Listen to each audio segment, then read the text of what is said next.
So let's help you guys with the star here. And when we look at the star, I'm going to number my corners just so it's easier for you guys to interact with me and help me out. Okay. Now 1, 2, 3, 4, 5. But I also have 6, 7, 8, 9, and 10. Okay, so I actually have 10 spots that I could technically do my receding lines from, right? So step 3 was drawing the shape. It's already drawn for me. Step 4, receding lines. That again means that we're connecting the shape to the vanishing point. That's what receding lines are. So class, can you help me out? What are like some of the main ones that we know for sure we'd probably do? Which corners? What number? Number 1, awesome, okay.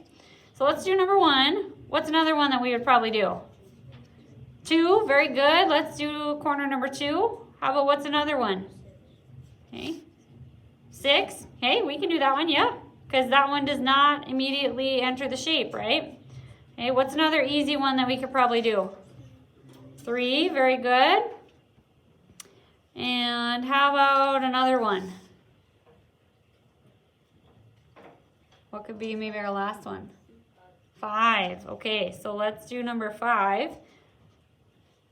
And let's just double check. You guys seem to be going on the outside here. Let's double check the other one. So looking at number 10 here.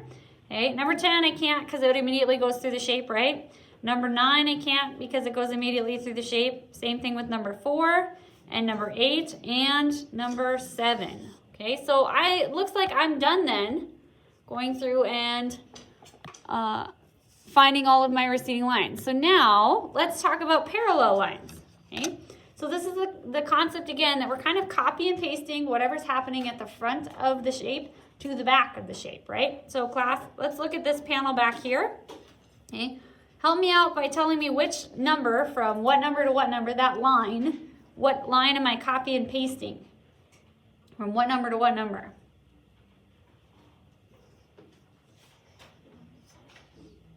From what to what? Okay. Is it from 9 to 6 or is it from 5 to 10? Is it from 10 to 1? What line am I going to copy and paste? Do you have any thoughts, guesses? If I'm going to finish this back panel? Okay. I'm going to take from line 5 to 10. That's what's happening at the front of the shape, right? And I'm going to copy and paste it on this back panel here. Okay, so in order to do that, I'm going to take my ruler, okay, and I'm going to line it up from 5 to 10, and I'm going to slide it upwards. Okay, and then class, if you would like to know a little mini hack here, okay, what you can do then is from 6 to 2, is that basically the same thing as from 5 to 10? Yeah, okay, so I can take the line from 6 to 2 and draw that one at the same time. Okay, using the same ruler. Okay. For the next one, how do I finish out this panel? What line from what number to what number do I draw? Copy and paste. What do we think? How do I finish this one? 6 to what? 6 to 1. Very good. Okay, so I'm going to take my ruler, line it up from 6 to 1. I'm going to slide it out all the way until I hit this spot where I'm going to meet up with my corner. And then class, can we do the same trick that we did before in the sense of this bottom panel down here? It's pretty much the same thing, right? It's going in the same direction from 7 to 3. So I can finish out this panel at the same time. It's a little bit complex, but class, do we now have even thickness throughout our entire star? Okay, and now I can go through and erase my receding lines, right? Okay. So that is how you would go through and do the star. So if we double check, we can see the front. It makes sense that we would be able to see the top, right? And that we would be able to see the sides.